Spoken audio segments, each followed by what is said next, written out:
¿cómo se llama? Analizador de espectro de barrido. Acá sí vamos, bueno, al programa. Perdón que no tengo compartido. Un segundo. Ahí está.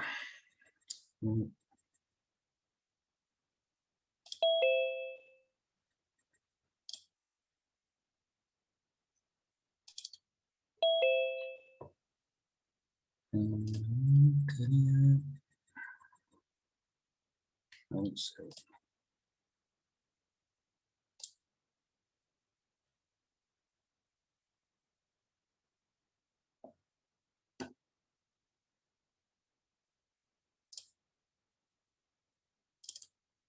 Ahí está. Bueno, entonces, la clase pasada habíamos terminado con este tema de análisis espectral, por ahí nos llevó un poquito más, pero bueno, es un tema bastante importante, es la unidad 3. Entonces, bueno, para cerrar, digamos, está ahí en el aula la presentación que usamos, y tienen la nota de aplicación, la 150, que es de donde pueden ampliar, ¿no? Y después, a ver si lo tengo abierto acá. No.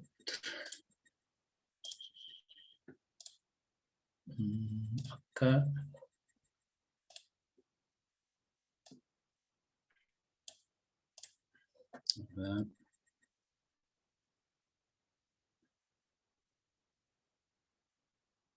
Acá, bueno, entonces, esta parte sería lo que estuvimos usando en las clases. Y después acuérdense siempre que está esta partecita, que ahora la vamos digamos, en el teórico no la vamos a ver por temas, no, para seguir avanzando con los otros temas, pero siempre acuérdense que puede entrar algo de esto, que está, bueno, ahí Denis les mandó la vez pasada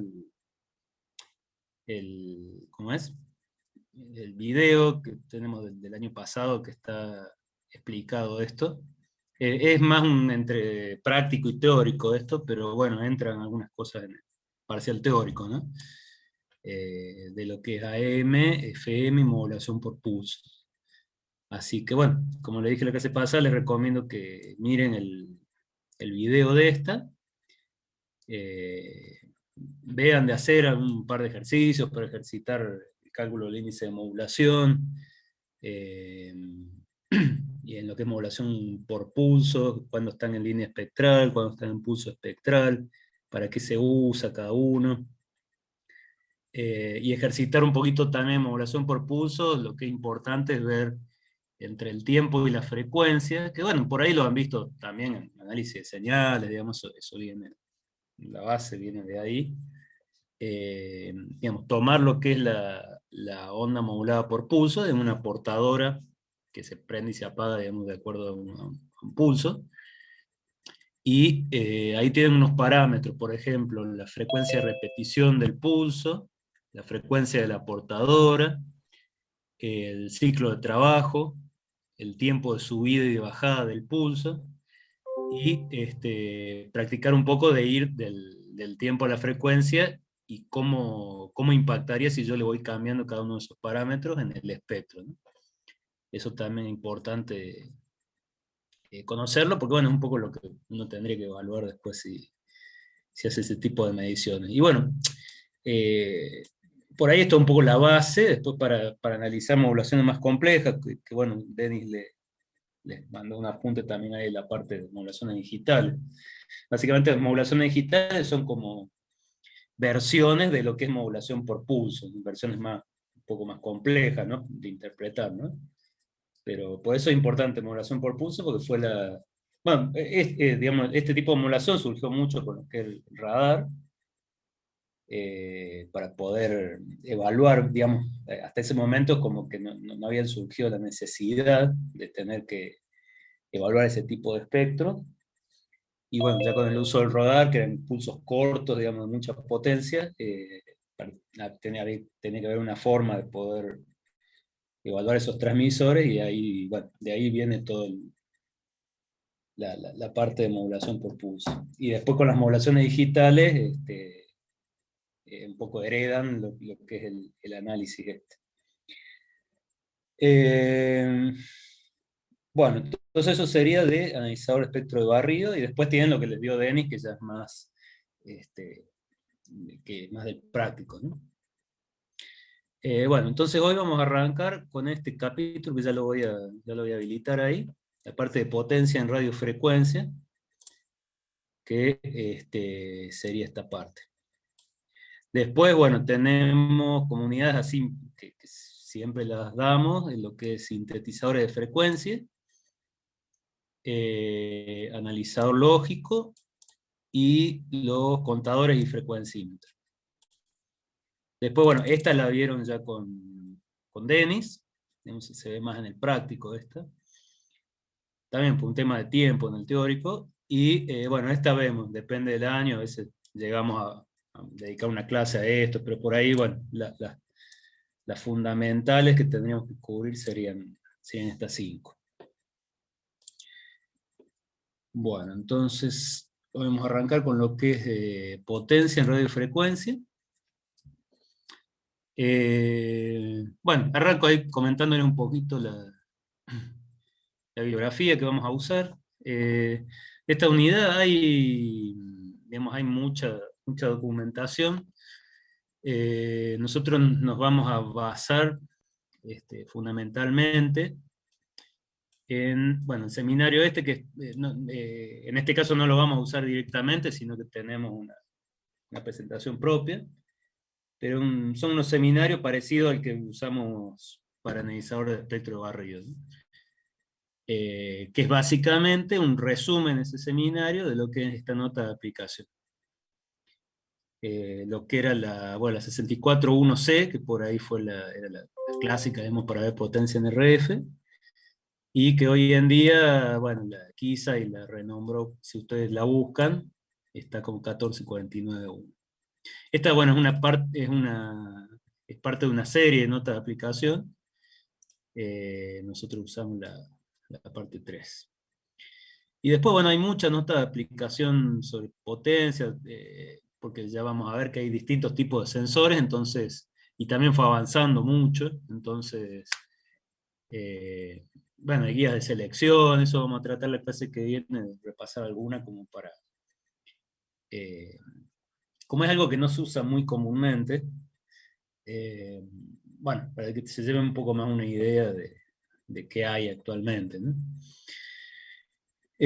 Bueno, para eso, por ahí esta nota está bastante buena, si bien ya tiene unos años, pero es bastante actual, bueno, con tablas, sobre modelos, más que nada lo que es Keysight, ¿no? Después hay también de otras marcas, como Roy Schwartz, bueno, no me acuerdo cómo era la otra, pero bueno, por ahí la documentación está, nosotros usamos mucho de lo que era Hewlett Packard, que es Keysight, porque por ahí es el que ha sacado documentación un poco más teórica, los otros por ahí es más por arriba, ¿ah? Excepto en algunas unidades, por ejemplo, que análisis espectral, Roddy Swart este, tiene un libro también ahí que está en la presentación. Pero bueno, en general usamos como base las notas bueno, Hewlett Packard, Agilent o Keysight, son distintos nombres de la misma empresa. Y bueno, después hay una parte que es de acopladores direccionales, que es por ahí no es un sensor de potencia, sino es un elemento que se usa en combinación con los sensores para medir potencia, que ahí, bueno, la parte básica está en este libro, que también es un libro viejo, pero bueno, los fundamentos están bien explicados, está en español. Del Terman también es de donde sacamos ¿cómo se llama? Para medición amplificadora. Y bueno, para completar, usamos una otra aplicación de la empresa esta, Macom, este, para, digamos, darle un poco más la parte de implementación más actual, ¿no? Y después, bueno, acá como yo le decía, hay muchas notas de aplicación más específicas, algún sensor. Enritsu también tiene una guía de selección. Bueno, eso bueno, está disponible en internet y si no, hay un drive ahí de la materia al principio de la clase, donde, donde vamos subiendo la documentación más importante de cada unidad, ¿no? Bueno, entonces, de este tema vamos a ver, bueno, vamos a repasar unos conceptos generales de potencia en radiofrecuencia. Eh, Después vamos a ver, bueno, los errores que se cometen. Después los tres métodos principales de sensado, termistor, termocupla y a diodos. Algunas cosas que se usan actualmente, más que nada combinando algunas de estas tecnologías, unos ejemplos así un poco más actuales. Y después acopladores direccionales y puentes de potencia, puentes de Rode, que son los elementos, si se acuerdan de, ¿cómo se llama? Voltímetro de analizador vectorial de redes, también usaba este tipo de elementos que se usan para, en este caso, para tomar una muestra de potencia, porque ya vamos a ver que estos sensores suelen soportar una potencia relativamente baja, entonces tenemos que poner algo ahí entre medio para poder medir un transmisor, por ejemplo, 100 vatios, 1 kW, ¿no? Entonces, vamos a ver al final, no vamos a ir muy a la teoría de esto, pero ver cuáles son los elementos que se usan y cuáles son las especificaciones importantes, ¿no? Depende, después algunos instrumentos ya lo traen incorporado a esto y en muchos otros casos hay que ponerlo aparte, ¿no? Bueno, entonces por empezar, una cosa que uno se preguntaría en principio es por qué sería importante medir potencia en radiofrecuencia, ¿no? Nosotros hemos visto, por ejemplo, que el analizador de espectro me puede mostrar las componentes en frecuencia, este, digamos, en valor en dBm. Entonces, bueno, esa sería una forma media rápida de poder tener una idea de qué potencia tenemos. Ahora, en lo que es radiofrecuencia en particular, me interesa poder medir la potencia total de la señal en forma más o menos eh, realista, digamos, realmente qué potencia estoy teniendo en la antena, porque, bueno, básicamente en lo que es RF es bastante costoso cada watt de potencia y sobre todo en alta frecuencia. Eh, entonces, bueno, y también se traduce, por ejemplo, en lo que es cobertura, ¿no? Entonces, cada watt de potencia, más aún hoy en día, donde las potencias que se trata de manejarse con potencias más bajas y más vale aplicar después técnicas digitales para recuperar la información. Entonces, no siempre vamos a tener grandes márgenes de potencia, como a lo mejor antes, que bueno, uno podía generar, directamente atacaba el problema metiéndole mucha potencia, ¿no? Entonces, cada vez más se trata de regular los niveles de potencia, aparte por la saturación del espectro, que hay que regular bastante la potencia que se emite, entonces, bueno, es cada vez más importante, yo diría, la medición de potencia por todos estos motivos, ¿no? Bueno, entonces básicamente la potencia en RF digamos, tendría dos extremos donde puede haber problemas.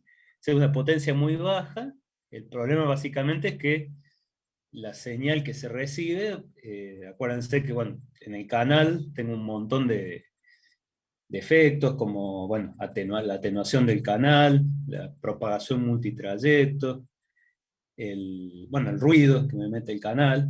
Entonces la sumatoria de todo eso hace que si yo en el transmisor genero muy poca potencia o lo tengo muy desadaptado, por ejemplo, y con al irradiante, en el receptor, debido a todos estos efectos que me mete el canal, la señal, bueno, va a estar metida en el ruido, que hoy en día por ahí es más, los receptores tienen más capacidad de recuperar la señal, por más que esté digamos, muy cercana al ruido, pero bueno, hay un límite, ¿no? También está metido, si uno lo ve en lo que es la ecuación de Shannon para ver la capacidad del canal, bueno, también afecta muchísimo ahí la, la potencia que estoy transmitiendo, ¿no? Y eso sería si es muy baja la potencia. ¿Cuáles son los problemas que me pueden surgir, ¿no? Debido a las características del canal, ¿no? Y en el otro extremo, si yo genero una potencia demasiado alta, lo que va a pasar, en principio, el amplificador de RF me va, debido a efectos no lineales de ese amplificador, me va a empezar a generar, como vemos acá, distorsión armónica y distorsión por intermodulación también, ¿no? Que eso ya un poco lo estuvimos hablando. Entonces, ¿qué efecto va a tener eso? Que si bien la potencia, a lo mejor, si yo la mido en total, va a seguir subiendo, en realidad eh, la van a ir, digamos, esa potencia la va a ir absorbiendo estas armónicas y no necesariamente la zona que a mí me interesa transmitir, ¿no? Entonces, también si es muy alta, yo voy a tener un desaprovechamiento de potencia, ni hablar si por ejemplo, está desadaptado al irradiante, voy a tener mucha reflexión hacia el transmisor y puedo llegar a dañarlo, como se ve acá. Entonces, por eso es importante, digamos, hacer la medición de niveles de potencia en lo que es radiofrecuencia, sobre todo, ¿no? Bueno, acá tenemos al principio un repasito así muy básico de conceptos de potencia. Básicamente, la potencia la podemos considerar en lo que es electrónica, en lo que sería potencia en continua, donde simplemente bueno, el producto de la corriente por la tensión, o en baja frecuencia, donde nosotros, si ustedes se acuerdan, por ahí se han hecho mediciones de este tipo. En baja frecuencia generalmente yo no voy a necesitar medir la potencia directamente, sino que lo que voy a medir es, bueno, sobre una carga, qué tensión hay, qué corriente está circulando, o bueno, medir la tensión directamente si se la carga y con la formulita de esta calculo la potencia, ¿no? Ahí no hay tanto problema. Ahora, y por eso no se habla mucho de que en baja frecuencia yo tenga instrumentos especiales para medir potencia, ¿no? Generalmente la mido con la tensión y la corriente. Ahora, en alta frecuencia, como vimos ya al principio de la materia, empiezan a aparecer estos problemas cuando ya las líneas son comparables a las longitudes de onda, de que ya no es tan fácil medir tensiones y corrientes porque van variando, sobre todo bueno, cuando tengo ondas estacionarias. Bueno, van a ir variando los valores según la posición en donde yo mido, ¿no? Entonces, bueno, surgió la necesidad de poder medirla de otra manera, ¿no? Dado que, como vimos recién, es bastante importante conocer la potencia. Bueno, lo que se mide en este caso, no se mide tensión y corriente y después se calcula, sino que lo que se mide es la potencia promedio. Es lo que, ya vamos a ver que hoy en día por ahí van a ver que hay especificaciones de potencia pico, pero en general si yo lo miro con respecto a la portadora, que es lo que varía muy rápido, yo voy a medir potencia promedio. Eso es lo que voy a estar midiendo siempre. Entonces, bueno, acá vemos que, por ejemplo, si yo tengo esta forma de corriente y de tensión, bueno, la componente alterna va a ir variando, pero la componente promedio no debería cambiar y es la que me va a interesar a mí medir en radiofrecuencia.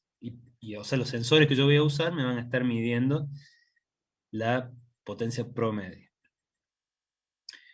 Bueno, acá hay un repasito de algunas unidades, esto por ahí ya lo saben.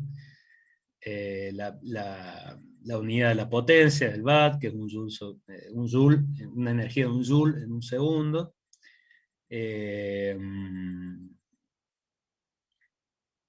Bueno, la relación entre corriente, tensión y potencia. Otra cosa muy importante cuando hablamos de potencia es el tema de los dB y los dBm, ¿no? Ahí vuelve. Como dijimos en amplificadores de audio, por ahí el dB surge como relaciones de potencia. Después yo las puedo expresar como relaciones de tensión, qué sé yo, pero originalmente siempre se piensa como una relación de potencia. Entonces, bueno, y para simplificar los números sobre todo, ¿no? Y los cálculos. Los dB, digamos, los saltos son mucho más chicos si yo comparo potencias muy distintas. Y los cálculos, bueno, todo lo que es división en veces se transforma resta en lo que es potencia y lo que es multiplicación en suma, en lo que es, perdón, dB. Bueno, entonces acá le pone potencia de referencia, pero bueno, sería, dB es una unidad relativa, entonces sería 10 logaritmos de P2 sobre P1, por ejemplo, una relación entre dos potencias, ¿no? Ahora, si yo a esa potencia P1, digamos, le asigno un valor de referencia, como dijimos la vez pasada, ya puedo usar los dB, si bien es una unidad relativa, digamos, originalmente, la puedo usar, fijando el nivel de referencia, la puedo usar como una unidad absoluta. Entonces ahí me quedaría, por ejemplo, lo que es el dBm, que siempre es referido a 1 mili.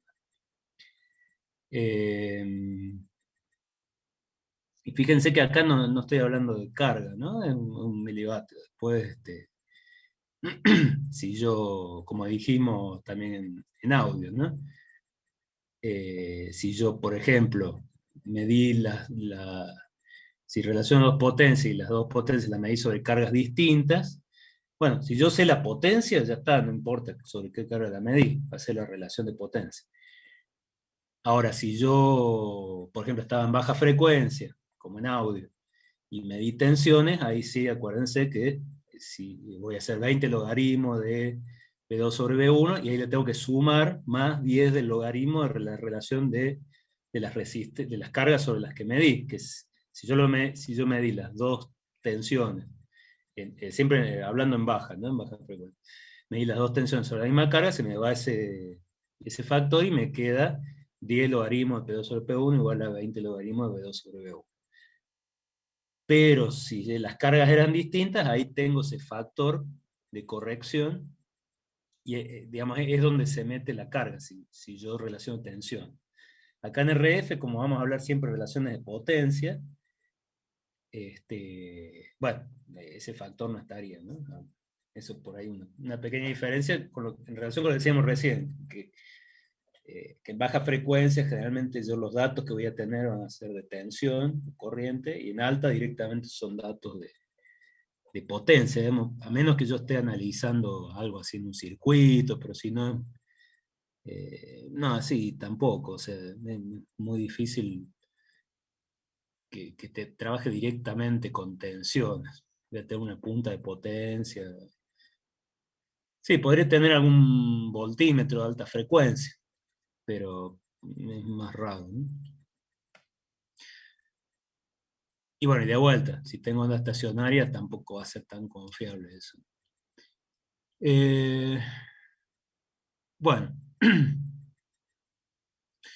un problema, nosotros dijimos que vamos a trabajar con potencias medias. Bueno, un problema o digamos una duda que surge es, bueno, sobre qué intervalo de tiempo yo sí tengo supongamos que tengo, bueno, una onda senoidal. Bueno, ¿sobre qué intervalo de tiempo tendría que medir la potencia como para decir que tengo la potencia media? Bueno, si es una senoidal, básicamente sería una medición sobre varios periodos de esa senoidal, ¿no? Entonces tendría, por ejemplo, acá que la potencia media es una integración sobre n periodos del producto de la tensión por la corriente. Pensándolo, digamos, en términos de tensión y corriente, ¿no? Entonces, bueno, acá por definición tienen lo que habrán visto en teoría 1, me imagino, que bueno, el desarrollito poniendo el desfasaje entre tensión y corriente. Entonces, en definitiva, les queda que la promedio, bueno, teniendo en cuenta la relación entre valores pico y valores RMS, le va a quedar, bueno, que la potencia promedio, bueno, acá digamos, cuando uno hace la integral, me queda básicamente el producto de los valores pico sobre 2 por el coseno de phi, que esto por ahí es muy importante, teoría 1, ¿no? Bueno, con lo que esto venga de potencia, ¿no? ¿Cuál es el desfasaje entre tensión y corriente? Eh, y bueno, teniendo en cuenta que para una senoidal tengo estas relaciones entre pico y RMS, también la puedo expresar así, ¿no? Esto sería así bien en general. Ahora, si yo tengo una señal que no tiene una forma necesariamente senoidal, para una señal arbitraria, bueno, cuando yo podría, como sería una señal modulada, ¿no? Entonces, ¿cuándo yo hablaría de potencia media de esa señal? Bueno, ahí lo puedo definir como la transferencia de energía por unidad de tiempo, promediada sobre varios periodos de la componente de más baja frecuencia. Entonces, no sé, una senoidal, perdón, una señal modulada, para poder decir que es potencia media, yo tendría que promediarla sobre varios periodos de la modulante. Entonces, bueno, esa sería un poco la definición más general, diciendo, bueno, si no es una señal puramente senoidal, ¿cuál sería la condición para que yo pueda decir que eso es una potencia media? Lo que estoy midiendo, ¿no? Entonces, bueno, a raíz de eso, vienen acá vemos así un par de formas de onda y cómo mediría la potencia, ¿no? Bueno, tenemos lo que es la onda senoidal continua, o CW. En este caso, bueno, una senoidal, o sea que directamente, mientras yo tome unos cuantos ciclos de esto, ya estaría midiendo potencia media. Por supuesto, acá de vuelta, cuando estoy en RF no mediría tensión y corriente y después saco con la integral, eso era más algo para razonarlo recién, sino que en RF yo voy a tener un sensor, ya vamos a ver cuáles son los tipos de sensores, cómo trabajan, pero directamente voy a tener un sensor que básicamente, bueno, dependiendo del tipo de sensor, podría, por ejemplo, eh, calentarse ese sensor debido a la potencia que recibe y me va a generar, por algún efecto físico, me puede generar una variación de resistencia o una tensión, pero que es directamente proporcional al calentamiento que se produjo por la potencia de RF. No es que mida la tensión de RF, no, directamente me está generando una tensión o algo que es proporcional a la potencia de RF. Bueno, ese sensor, vamos a decir que mide potencia media porque, bueno, su tiempo de respuesta pues, por ejemplo, Entonces reacciona ante el valor medio de todos estos ciclos, ¿no? Este sería por el caso más simple, ¿no? Inclusive esto es lo que se usa para calibrar los instrumentos, ¿no? Entonces, generalmente, bueno, se genera una onda continua, una potencia conocida, y con eso se calibra, ¿no? En el caso más simple. Bueno, después por ahí la modulación más simple que le seguiría, digamos, sería la M. En este caso, fíjense que tenemos lo que decíamos recién, ya no solo tienen que ser varios ciclos así de la portadora, que sería esta, sino que tengo que por lo menos abarcar, bueno, sí, un par de ciclos de la envolvente, ¿no es cierto? Entonces, a lo mejor yo digo, bueno, acá abarcaba, digamos, medía durante este tiempo, o reaccionaba durante este tiempo el sensor. Bueno, acá si tomo ese mismo tiempo, en realidad no sería la potencia media del AM porque estoy midiendo sobre esta parte de la envolvente. Me faltaría ver qué pasa acá, ¿no? Entonces ahí es como que, si yo quiero medir potencia media, realmente tendría que tener un tiempo mayor, ¿no? Que es lo que figura acá. Esto sería, ¿cómo serían los tipos de potencia que yo puedo tener que medir en RF, ¿no? Después, el siguiente caso, que es esto un poco lo que fue surgiendo como necesidades, ¿no? A medida que fueron avanzando los sistemas, ¿no? Entonces, bueno, el siguiente caso fue lo que era una portadora modulada por pulso, ¿no es cierto? Ahora, si yo en vez de hacer esta modulación así continua, prendo y apago la portadora, ¿no? Bueno, o digamos, qué tipo de potencia va a ser más representativa de lo que está generando acá el transmisor, ¿no? Bueno, acá por ahí lo que más interesa, acá está muy, muy así grueso, ¿no? Pero generalmente en lo que es radar, por ejemplo, eran pulsos de mucha potencia, muy cortitos, y después pasaba mucho tiempo que se quedaban en cero, ¿no? Entonces fíjense que acá ya, está bien, yo puedo medir la potencia media, pero por ahí no me da mucho una impresión de lo que está generando el transmisor en ese momento, ¿no? Podría ser una potencia media, digamos, la potencia media podría deberse a que acá yo estoy generando muy poca potencia durante mucho tiempo, o que estoy generando una potencia altísima durante muy poquito tiempo. Entonces ahí las condiciones, acuérdense que yo lo que quiero medir acá es cómo está trabajando el transmisor, el irradiante, qué está llegando al receptor. Entonces no sería muy representativo ver nada más que la potencia media, como en estos casos, ¿no? Entonces, bueno, ahí surge la necesidad de medir lo que se llama la potencia de pulso, cuánto está generando el transmisor en estos momentos, ¿no? Bueno, por definición, la potencia de pulsos sería la integral, digamos, todo el área esta, en el tiempo tau, digamos, el tiempo encendido que se relaciona con el ciclo de trabajo después, dividido por el tiempo tau. O sea, eso me daría el nivel ¿no? Ahora, si yo quiero, por ejemplo, yo tengo pulsos así muy cortos, generalmente va a estar, ya vamos a ver que por ahí no todos los sensores tienen un tiempo de respuesta así tan rápido, ¿no? Entonces, sobre todo para los primeros sensores, que se tomaban su tiempo, digamos, para hacer la medición.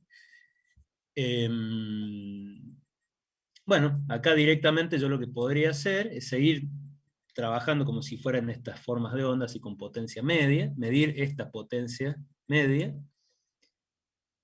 como acá, y después, si yo conozco el ciclo de trabajo, divido por el ciclo de trabajo y me estaría dando la potencia de pulso. Digamos, hacer una medición indirecta. Yo ahí mediría esta, y después, en base a esto, calcularía, digamos, a través de la relación entre esto y esto, cuánto hubiera sido esto, ¿no? O cuánto es esto, pero sin medirlo directamente, ¿no? Eso sería bueno, con lo que empezó, digamos, lo que empezó con el radar y que bueno, después fue avanzando, que son todas las modulaciones, y bueno, también con las modulaciones digitales, ¿no? Que son típicamente todos pulsos combinados, ¿no? Y después un paso más allá vino con los pulsos que ya no tienen una forma, bueno, que un poco en la práctica no se usa nunca así. ¿Alguien se anima a arriesgar? ¿Por qué no se usa así nunca? ¿Por qué no uso pulsos puramente rectangulares? Digamos, en las comunicaciones digitales o en bueno, en el radar. Intuitivamente, ¿por qué no usaría eso?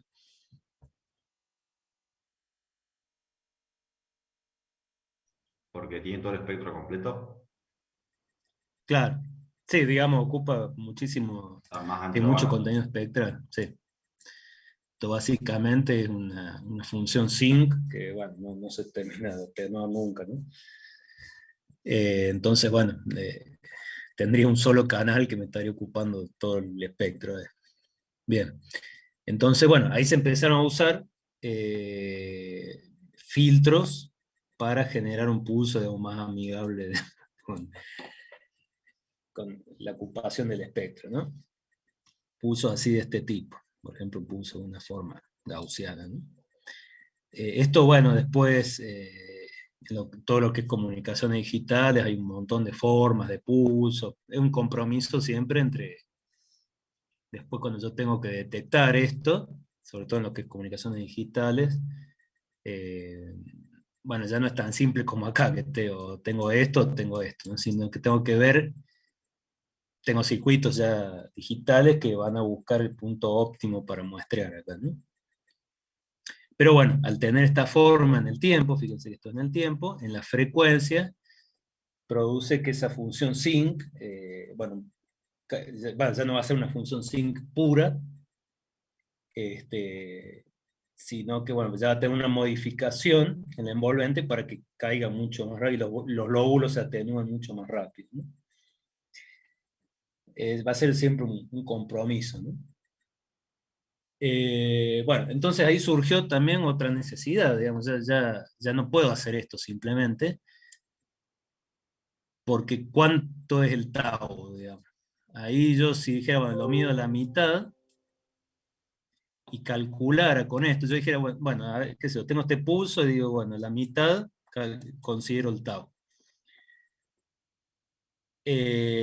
Acá, digamos, concretamente lo que me va a estar generando el transmisor como pico va a ser esto que está acá, ¿no? Ahora, si yo lo calculo de esta manera, me va a dar valores que, digamos, erróneos con respecto, no me va a dar exactamente ese valor. Me va a dar, por ejemplo, si yo sacara la promedio, lo dividiera por el ciclo de trabajo, me daría esta línea azul. Acá, digamos, eh, genera como un rectángulo equivalente si yo dijera que corto acá la mitad, ¿no? Para definir cuál es el tau, ¿no? Porque como que acá me surge la duda, bueno, a ver dónde está el tau. Bueno, si yo lo calculara así, con esta fórmula, me daría un poquito más arriba del valor que realmente está generando el transmisor. Y si yo hiciera, por ejemplo, la integral, por cómo se distribuyen las áreas acá, incluso, bueno, ya va a depender de la forma, ¿no? Pero en general me daría más abajo. En definitiva, la idea no es hacer todo el cálculo acá, sino mostrar que si yo sigo calculando, como calculaba acá, y digo, bueno, el tau está a la mitad, bueno, no me va a dar el valor que yo necesito saber, ¿no? Que es lo que se llama acá la potencia pico de la envolvente, ¿no? Se llama envolvente, porque en realidad sería la... Fíjense que esto acá, a veces, no sé, por ahí confundo un poquito, acá abajo tengo mi portadora, ¿no? Bueno, no se dibuja muy bien, pero tengo la portadora acá prendida, acá apagada, acá prendida. Esta línea lo que me muestra es la potencia, eh, sí, la potencia de la envolvente de esa portadora, ¿no? Que en realidad vamos a ver que si bien acá le llama la potencia media es este nivel, esto tampoco es que estoy midiendo, eso es algo importante, tampoco es que estoy midiendo la potencia instantánea de la portadora, ¿no? Acá va a ser, estos niveles van a ser valores de potencia media de portadora. Digamos, nunca me voy a meter en un ciclo de la portadora y voy a seguir todo el valor, sino que me meto en un término medio de esto, digo, bueno, va a ser potencia media para la envolvente. Fíjense que está la envolvente. Pero siempre va a seguir siendo en el fondo potencia promedio de la portadora. Nunca voy a empezar a medir a lo largo de la portadora, ¿no? Bueno, entonces acá lo que me va a interesar, de vuelta, acá tengo mi portadora modulada, esto va a ser simétrico, y esto es la envolvente de eso, ¿no? Que eso por ahí confunde un poquito. Por eso se llama potencia, bueno, potencia envolvente de pico, potencia de pico envolvente, ¿no? O sea, es la potencia pico que tiene la envolvente de esa portadora. Bueno, entonces, digamos, ¿cómo puedo llegar a calcular eso? Bueno, ahí ya hace falta otro tipo de, digamos, un sensor más rápido con respecto a lo que venía usando hasta ese momento, de modo que ese sensor sea capaz, como vemos acá, de relevar la potencia en una franja mucho más chica. De vuelta, fíjense que acá en realidad siempre va a haber muchos ciclos de la portadora. La diferencia es que yo voy a necesitar un sensor que sea capaz de meterse o de recorrer la envolvente, ¿no? Entonces, yo lo que voy a hacer acá generalmente, después a veces ya viene todo integrado en un solo instrumento, pero básicamente voy a tener ese sensor que típicamente lo que me va a generar es una tensión, pero que no es, de vuelta, no es la tensión de la portadora, no es que yo estoy viendo la portadora, sino que realmente estos son sensores a diodo, eh, y me genera una tensión de baja frecuencia, y yo eso lo puedo llevar a un osciloscopio. Pues fíjense que las frecuencias acá que estoy manejando ya son muchísimo más bajas que la portadora, ¿no? No es que el osciloscopio tiene que trabajar al rango gigahertz, ¿no? Esta envolvente yo se la mando a un osciloscopio, entonces yo me puedo ir, digamos, yo voy a ver esta curva de un osciloscopio y directamente voy y mido acá el pico. Pero para eso, fíjense que siempre entre medio está mi sensor. Si el sensor no responde, digamos, si el sensor no es capaz de responder en este tiempo, por más que yo ponga el osciloscopio, lo que sea, que voy a ver, no sé, algo plano, ¿no? No sé. Es como que el sensor me está haciendo ahí de transductor siempre, ¿no?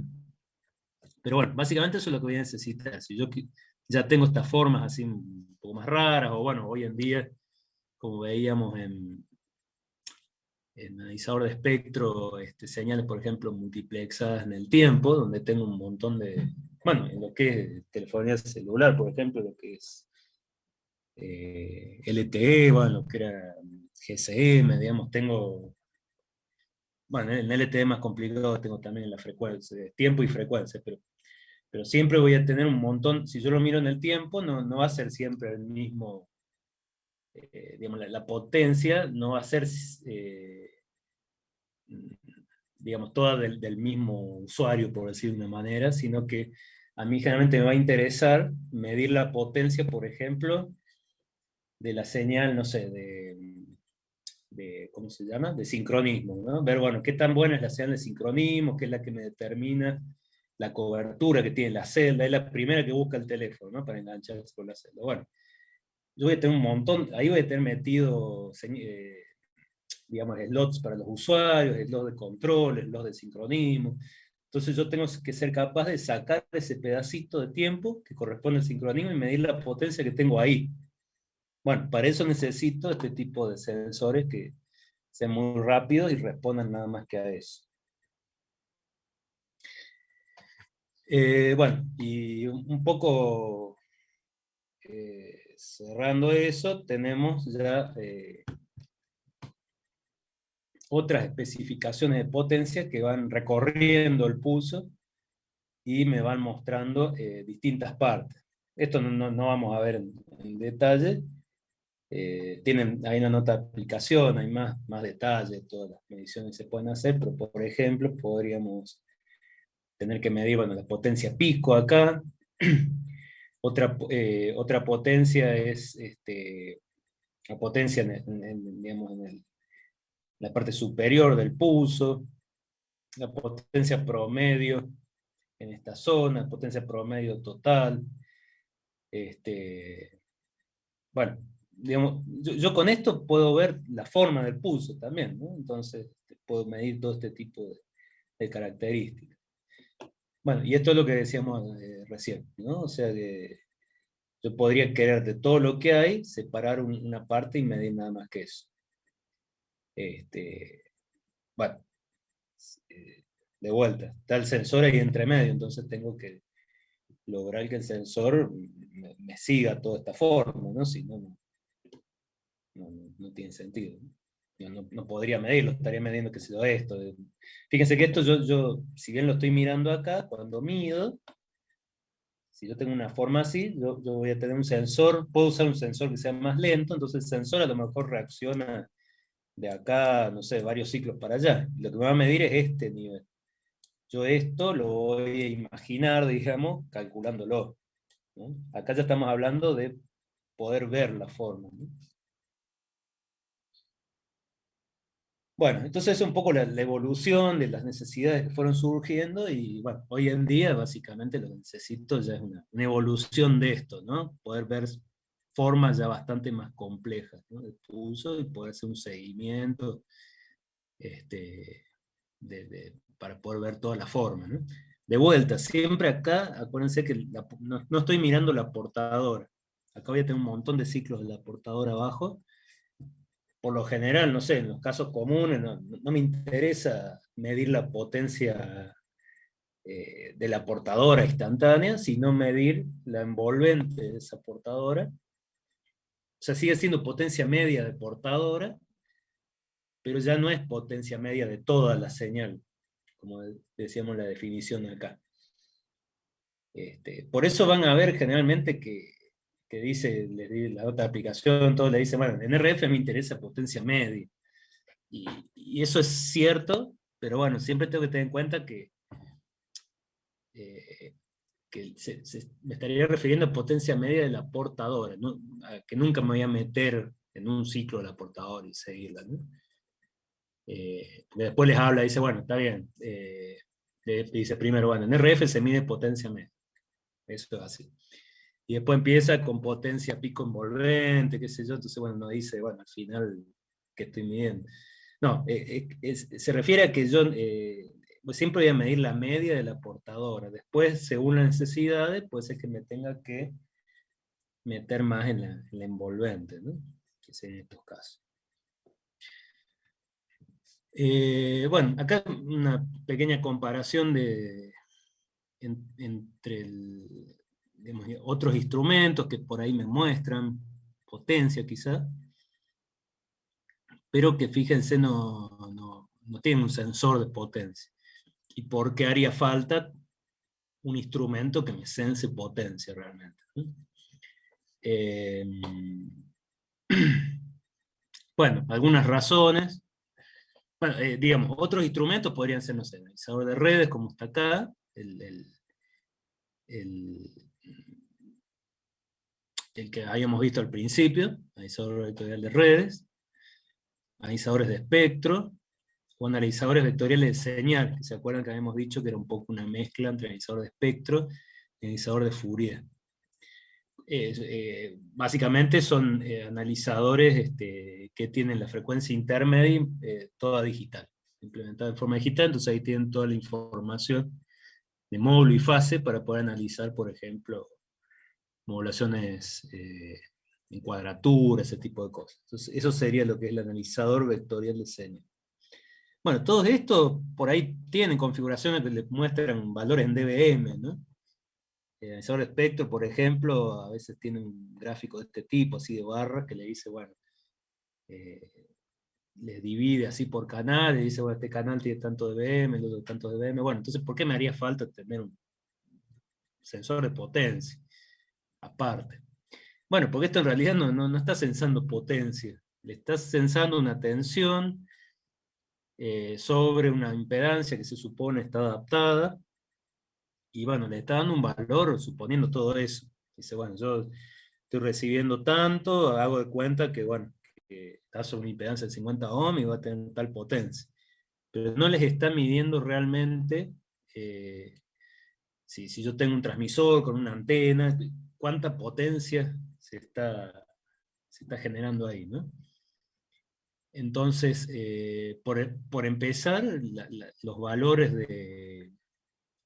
digamos, la exactitud en la medición va a ser mucho mejor en en los medidores de potencia, que están hechos para eso, que en los otros instrumentos, ¿no? Entonces acá, bueno, tienen que analizar. Esto sobre todo, como les decía, si quiero medir potencia de forma bastante precisa, para determinar, por ejemplo, bueno, el área de cobertura de un transmisor, o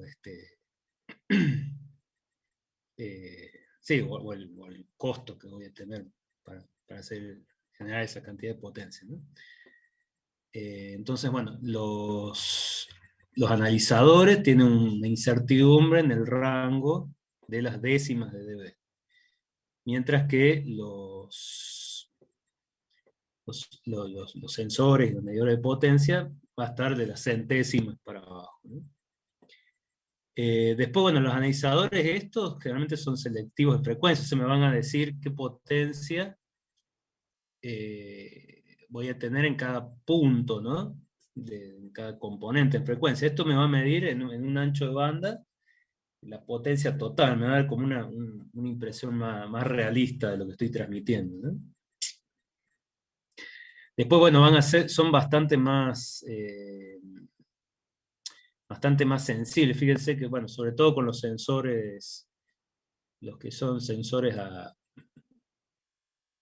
diodo, que son los más sensibles, puedo medir niveles hasta de menos 70 dBm.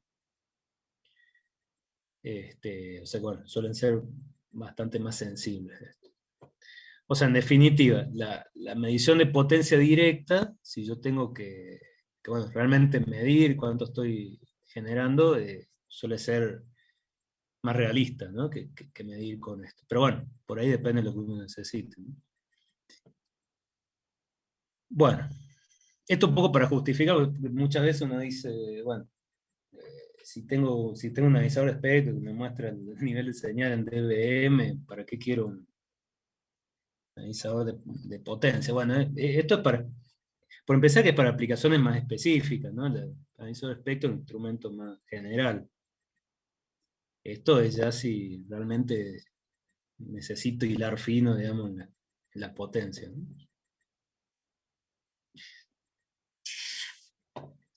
Bueno, entonces vamos a empezar a ver un poco los métodos que existen.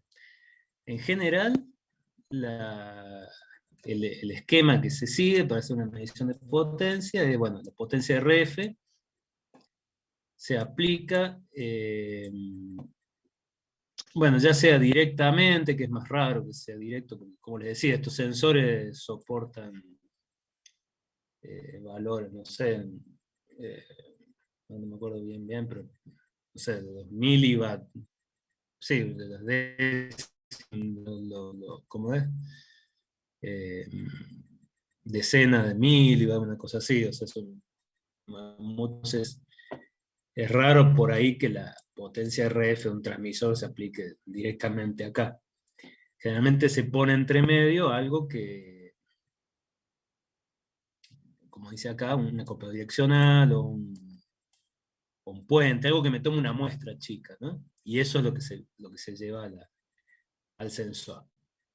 Bueno, el sensor de potencia puede ser básicamente estos tres tipos. Este es el que me funciona de transductor entre lo que sería, digamos, lado de RF y el lado de baja frecuencia. Acá básicamente podemos decir que sale la envolvente, ¿no? Pero no, esto no es un rectificador, ¿no?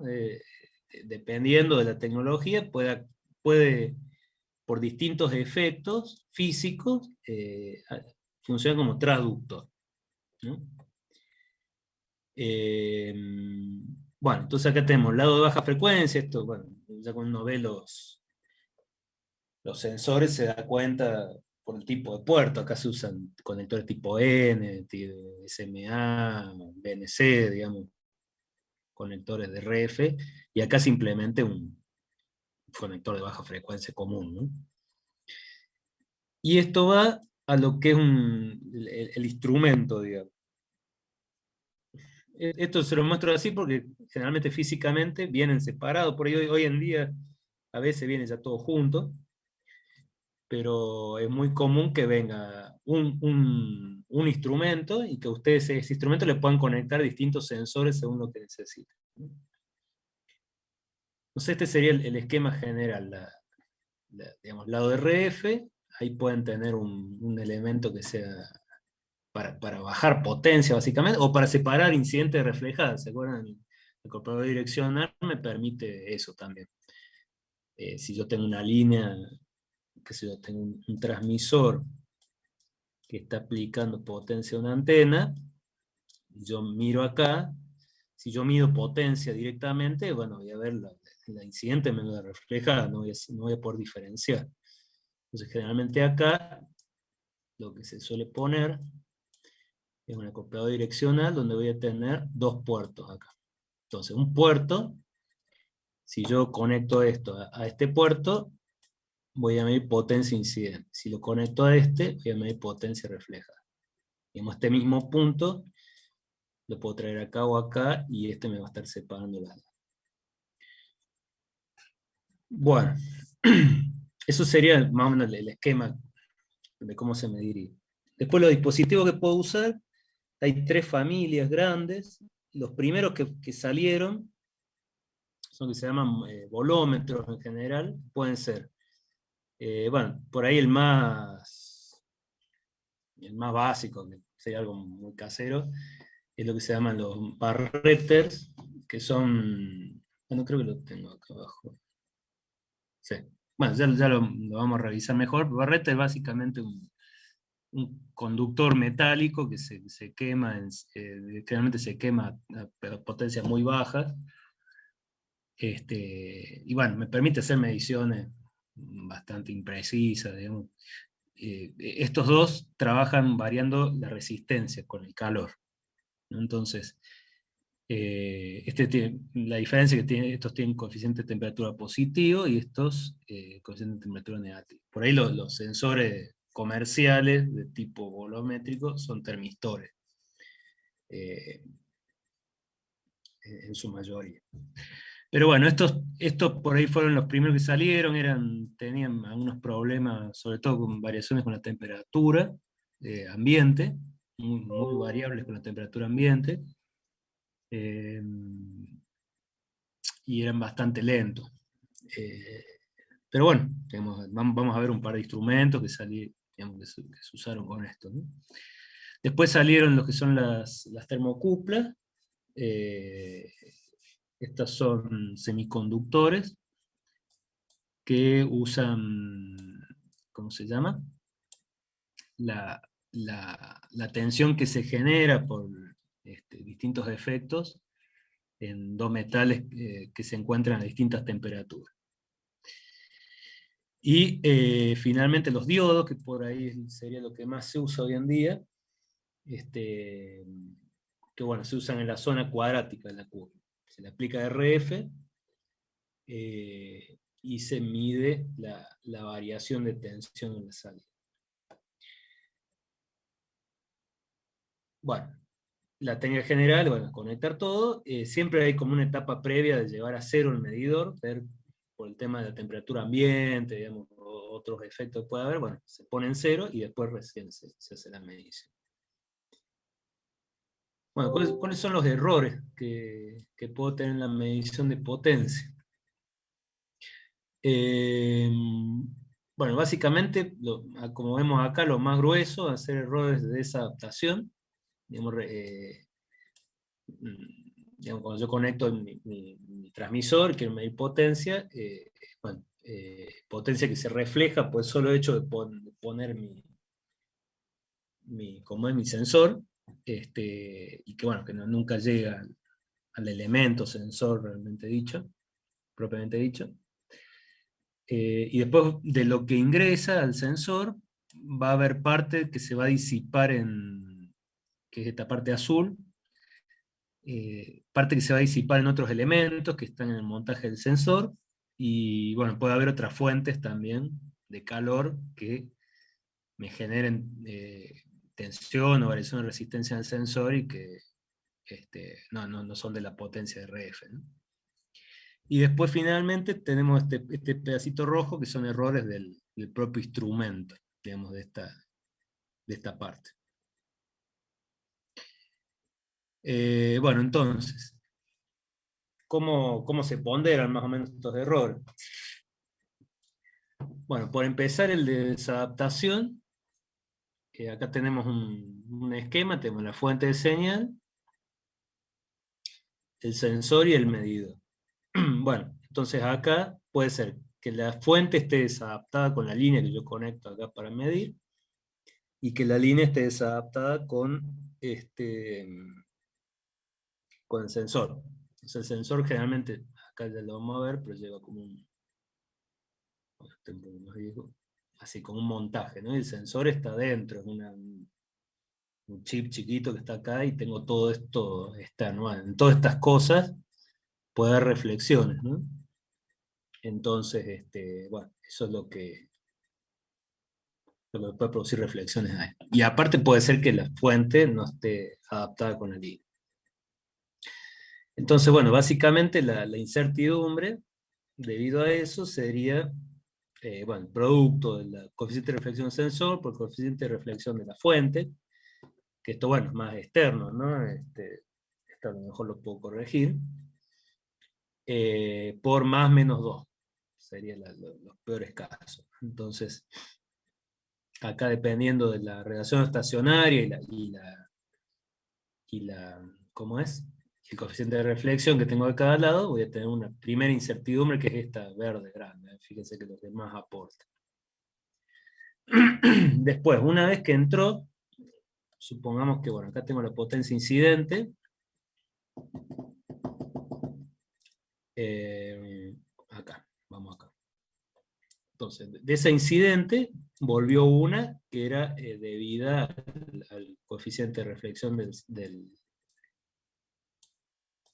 sensor. Acá se le llama sensor a todo el montaje, todo esto, pero en realidad el elemento sensor es un pedacito de todo eso, ¿no? Y es lo que, digamos, es lo que yo tengo que ver, yo tengo que ver cuánta potencia llega a ese elemento, porque es la que en definitiva después va a salir acá como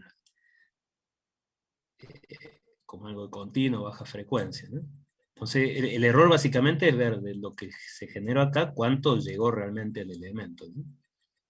Entonces, bueno, de lo que entró acá, fíjense, esta PGL, que es la que ingresó, que logró ingresar, bueno, esa PGL va a ser la incidente, o sea, la que tengo en mi generador, menos la que se reflejó por alguna desadaptación que tengo acá, pongámosle acá para simplificar que la fuente está adaptada, ¿no? Entonces, la potencia que ingresa es esta, que, bueno, yo puedo reemplazar acá, va a ser PI menos ρ al cuadrado por PI. Acuérdense que el ρ es de tensión, ¿no? Entonces, la reflejada es ρ al cuadrado por la incidente, ¿no? Entonces, básicamente acá, la que logra ingresar va a ser 1 menos ρ al cuadrado por la incidente. Ahora, de esa que logra ingresar,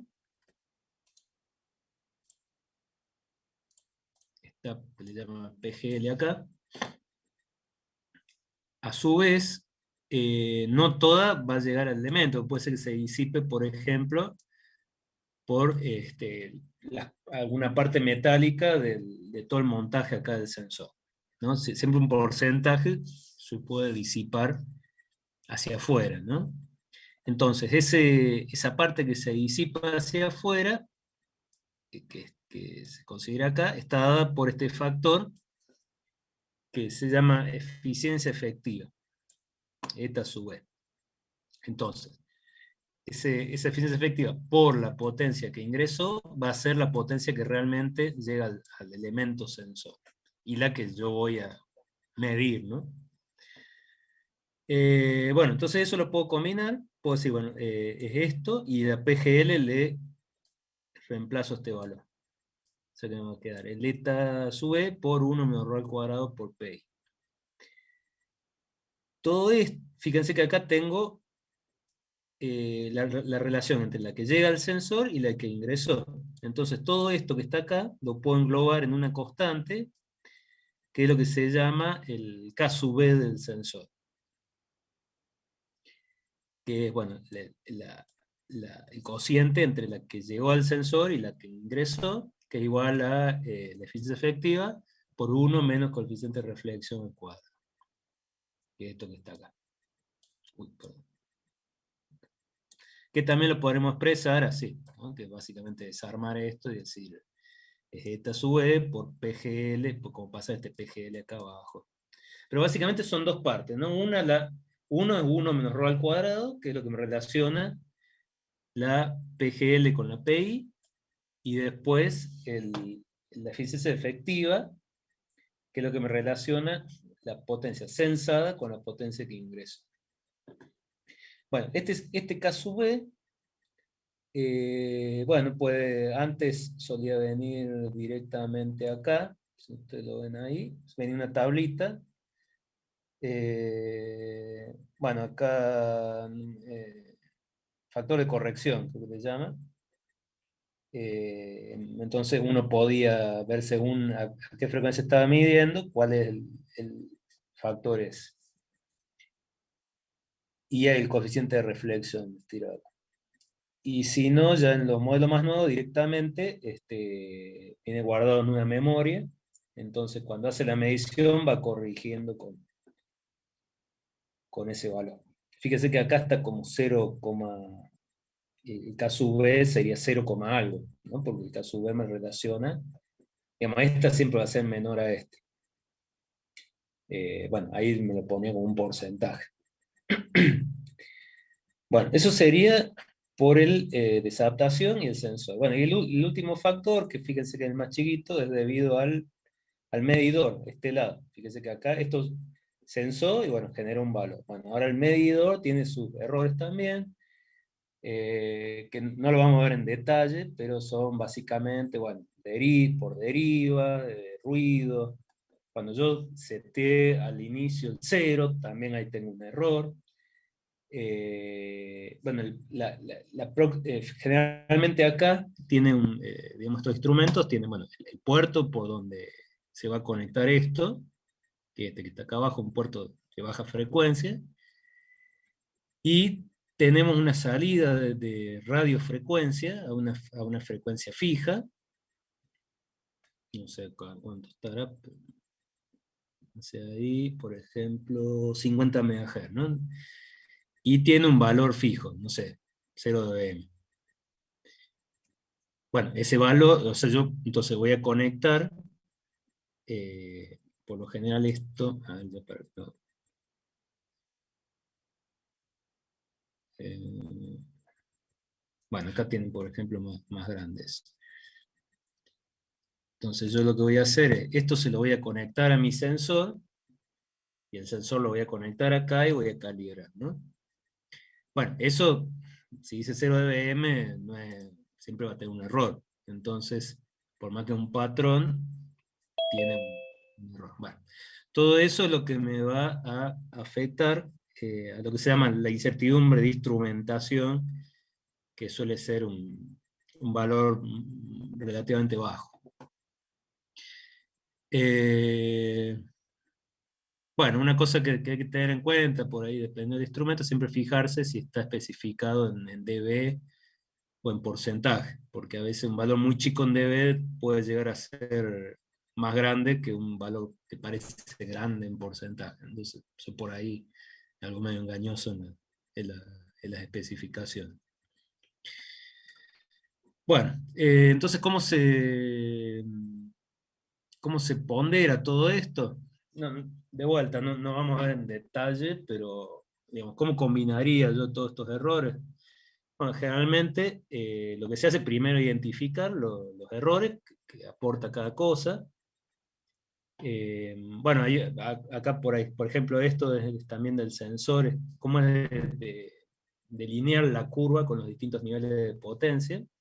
Eso también podría ser otra especificación que traiga el sensor, que no la vimos recién. Entonces tendríamos, bueno, la incertidumbre por desadaptación, la incertidumbre del factor de calibración, que es el SK sub B,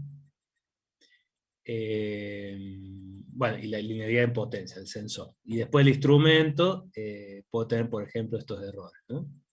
Bueno, entonces tomo todos esos errores, voy relevando todos esos errores, y después los combino. Bueno, ¿cómo los puedo combinar? Bueno, el peor caso, básicamente, que bueno, ver cuando se combinan de la peor forma, y que se suman en forma constructiva, entonces, bueno, digo, qué sé yo, 3,96 más 2 más 1,8, me va a dar el peor caso, ¿no?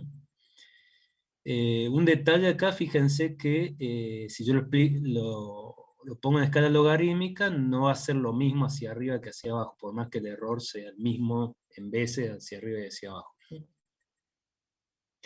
Bueno, este sería el peor caso, ¿no? Suelen dar números bastante feos. Ahora, algo más realista sería sumarlos teniendo en cuenta, este, por empezar, la distribución que suele tener cada uno de esos errores, una distribución de probabilidad que me genera un factor, y yo voy dividiendo por eso. Y saco una incertidumbre estándar de cada uno de esos errores. Y después hago ¿cómo es? La raíz cuadrada de la suma de los cuadrados. Entonces, por ejemplo, en este caso tengo estos errores, me fijo, bueno, estas son las distribuciones que suelen tener estos errores, digamos, de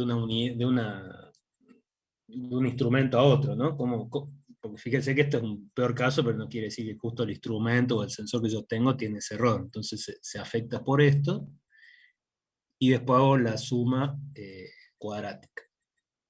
Entonces acá, por ejemplo, fíjense que para los mismos valores, me estaría dando más o menos 3,13%, bastante más realista, ¿no? Y por ahí se toma un factor de seguridad, no sé, se dice por 2, entonces bueno, ahí ya me daría algo un poco más cercano al peor caso. Bueno, acá esto es todo un tema también, cómo se calcula, no vamos a ir al detalle, pero bueno, esto sería un pantallazo de cómo combino yo todos estos errores, ¿no? Que son de distintas cosas. Bueno, eh, no sé si de esto se ubican más o menos como, por ahí no sé, al principio a veces cuesta un poco imaginárselo como esto. Bueno, entonces vamos a arrancar ahora con lo que es los métodos que se usan. Bueno, como verán ahí los errores es bastante más por arriba que lo que vimos, ¿cómo se llama? En analizador de espectro. Por ejemplo, lo que pasa es que el analizador de espectro, vieron, tiene como que hago un montón de mediciones en un montón de frecuencias distintas, entonces hay que tener en cuenta, eh, como habrán visto, pasamos 2 clases viendo todos los errores, porque bueno, ya es mucho más fino cómo me va a afectar, y depende qué sé yo, por decir una cosa, qué atenuación uso, en qué zona de frecuencia estoy, qué sé yo. Esto es como que algo más gruesa la medición que hace, entonces bueno, yo lo calculo así y ya está, ya sé cuál es la incertidumbre que estoy teniendo, no hay mucho más. Es un instrumento, en términos generales, mucho más simple que el analizador de espectro barrido, ¿no? De hecho, bueno, y también el costo, dependiendo de lo que yo tenga que medir, ¿no? Si son formas de onda más complejas, sí, ya es más costoso. Incluso hay instrumentos que, o sea, por ahí en la clase que ven, mira, vemos algunos, no sé cómo es, pero algunos así que es como un osciloscopio, entonces me muestra directamente, acá les tira un valor, ¿no? Pero hay otros que directamente les muestra toda la envolvente. Bueno, en el laboratorio, digamos, yendo un poco a lo que hay en la universidad, tenemos, bueno, básicamente, bueno, tenemos un instrumento que, digamos, es muy básico, pero se usa muchísimo, que es el batímetro, la marca Bird, no me acuerdo ahora el modelo, ¿cuál era? Pero bueno, es un batímetro clásico, digamos, para hacer mediciones, sobre todo en torres, así, porque es muy robusto, ¿no? Este es un instrumento más tipo de banco, ¿no? Y después tenemos uno que es medio del estilo de este, pero bueno, ahí es más difícil para tener una variedad de sensores, ¿no? Entonces, bueno, tenemos uno de estos con un sensor como para hacer una demostración, ¿no? Pero bueno, esto también, de vuelta, uno lo compraría si realmente necesita hacer este tipo de medición, no es un instrumento de propósito general, ¿no? Pero bueno, ya como vamos a ver al final, hoy en día vienen ya más portables, digamos, vienen unas versiones que directamente tiene una salida USB y uno puede, digamos, como todo ya se va haciendo bastante más portátil y hay más opciones en cuanto a precios, no es tan raro, ¿no? Bueno, entonces, para arrancar un poco con esto, los primeros por ahí que salieron son los sensores atermistores. Bueno, actualmente para las mediciones del día a día los superan bastante Perdón, los primeros que salieron son sí, a termistores, y hoy en día los superan bastante los que son en realidad este es a termocupla, acá está mal esto. Actualmente los que son a termocupla y diodos tienen mejores sensibilidades, rango dinámico, se relaciona entre máxima y mínima potencia, y potencias máximas mejores también. Y son menos sensibles a la temperatura. Entonces, bueno, hoy en día se usan más que nada como patrones de transferencia, eso por ahí, bueno, si llegamos a ver la parte de patrones, digamos, cuando hay que calibrar un instrumento o así, bueno, se usa generalmente un sensor de este tipo para, digamos, trasladar las mediciones de una calibración a otra, pero no mucho más que eso. Bueno, básicamente miden potencias medias, fíjense, CW, AM o pulsos, ya no le da mucho para medir pico envolvente por el tema de las velocidades de respuesta. Bueno, el principio de funcionamiento básicamente es variar su resistencia como consecuencia del calentamiento por la potencia de RF, ¿no? El tema que tienen que la curva de resistencia versus potencia de RF es bastante alineada. Entonces lo que se usa es lo que se llama técnica de sustitución, que ya lo habrán visto por ahí, puente de Wheaton, ese tipo de cosas, que se basa no en medir variaciones de resistencia, sino en medir, eh, digamos, cuando yo aplico el RF, por ejemplo, se desbalancea el puente, ¿no? Entonces yo después tengo que aplicar otra fuente de baja frecuencia que me vuelva a balancear el puente, y lo que yo voy a medir es cuánto tuve que aplicar en baja frecuencia para balancear.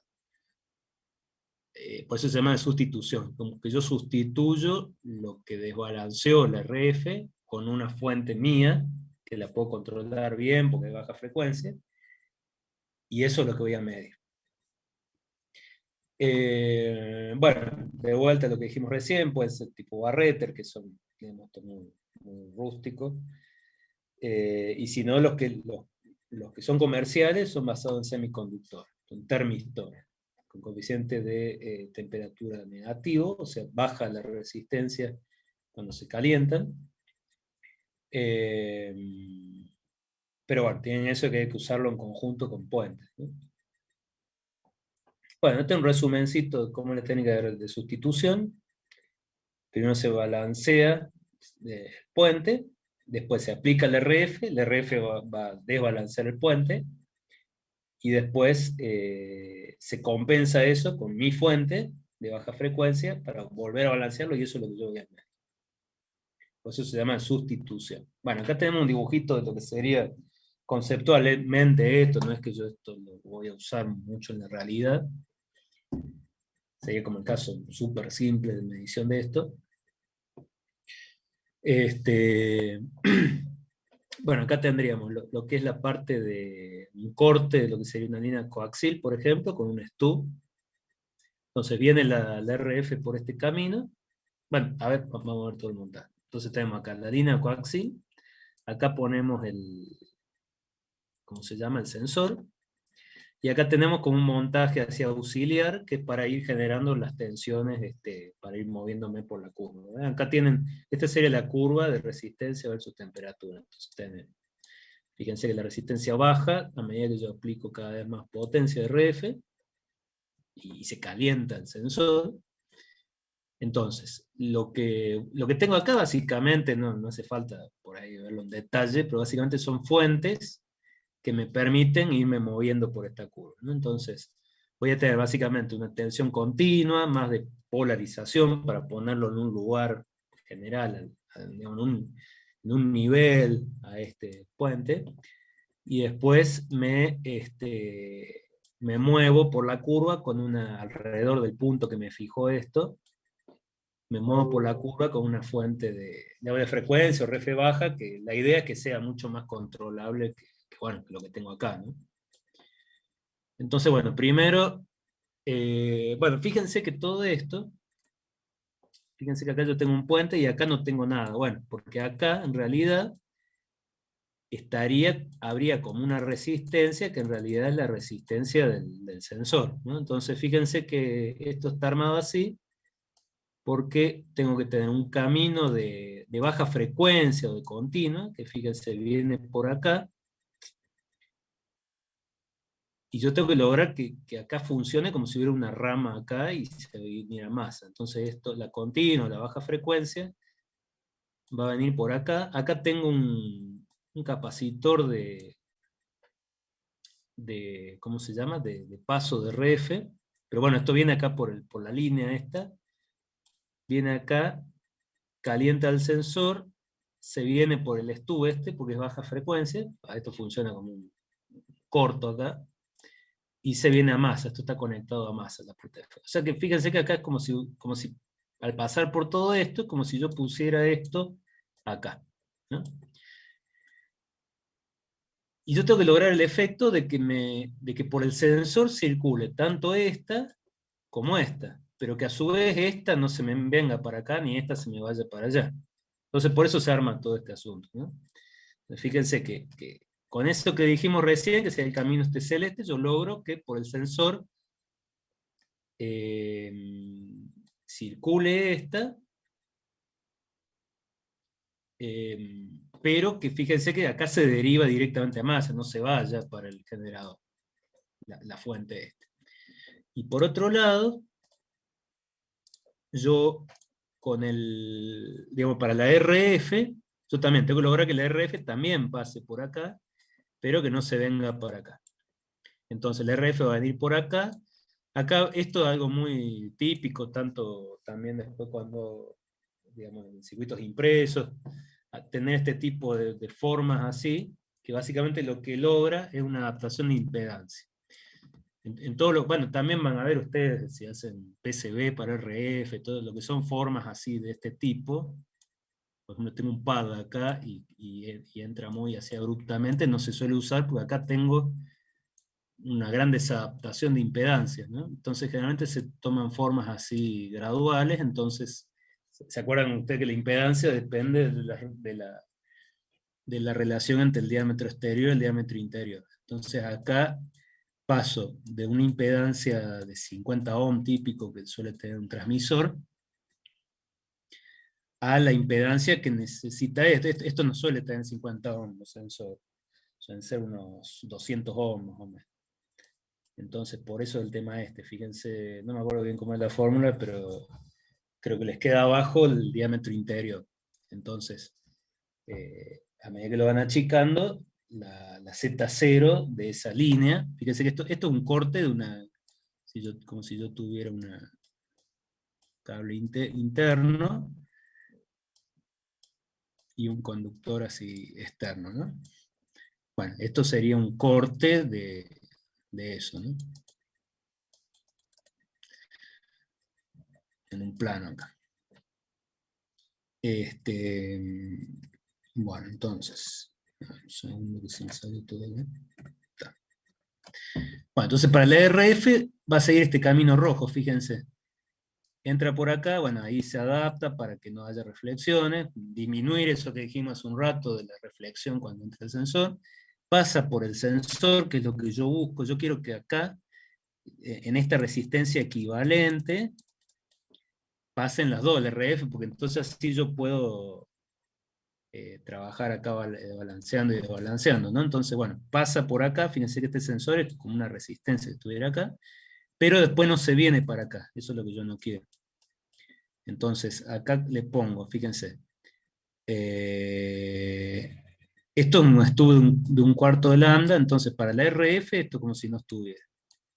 Acuérdense de lo que veíamos al principio de la materia, que si yo tengo un corto, que también lo habrán visto en medio de enlace, si yo tengo un corto a un cuarto de lambda, eso funciona como un circuito. Esto se ve un circuito abierto. Entonces esto me sirve para derivar la continua, y a su vez no existe para el RF, ¿no? Y a su vez tengo un capacitor de paso acá, que lo que hace justamente es que es como que la contraparte de lo que pasaba hace un rato con la continua, que se derivaba por acá y no se iba para allá.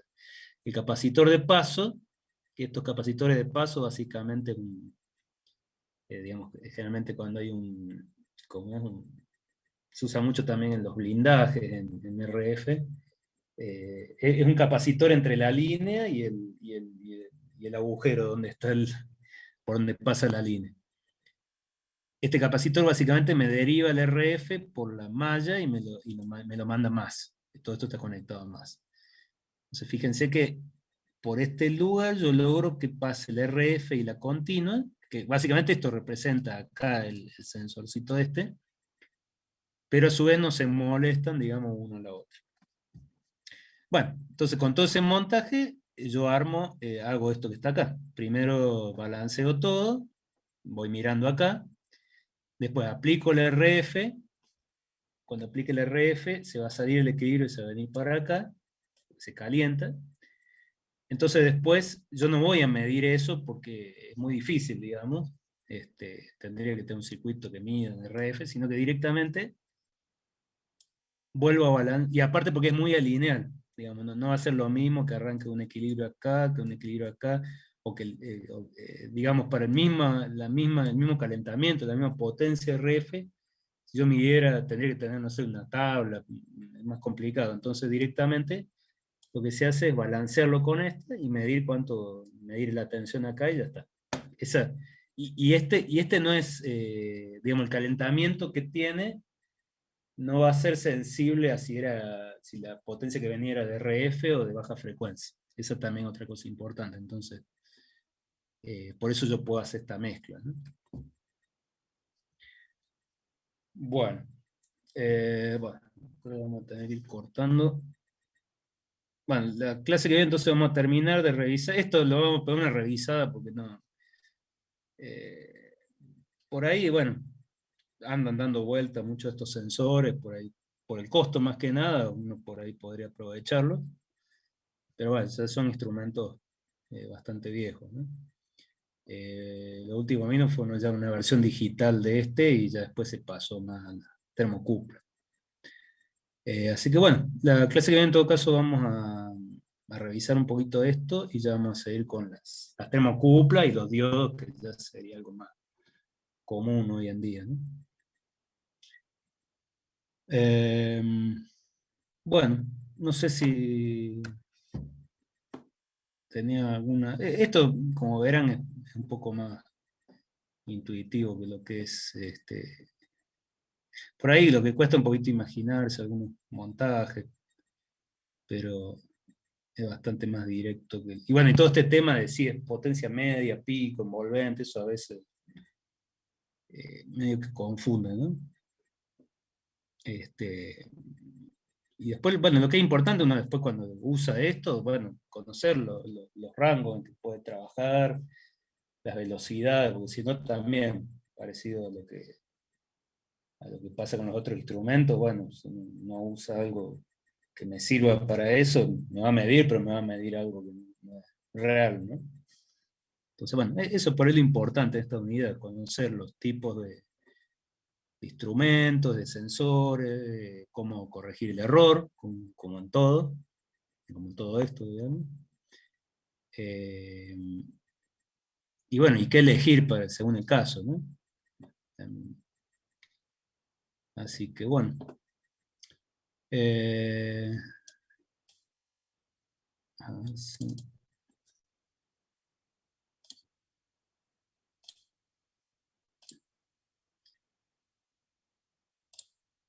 Bueno, eso entonces sería por hoy. No sé si alguien tiene alguna pregunta, si no, ya los liberaría No, hasta profe, quedó claro, se entendió bien.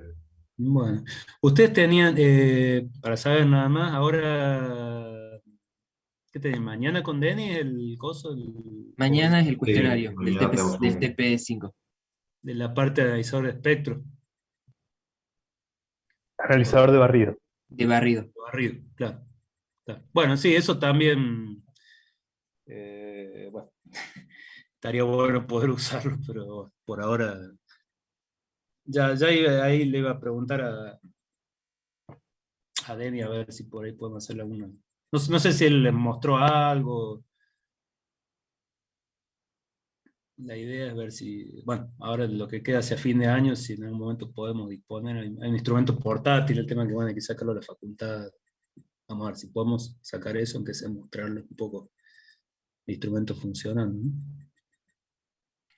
Listo, profe, muchas gracias. Nos Simulación, vemos. en lo posible, por lo menos que se lleve un poco más una idea de eso.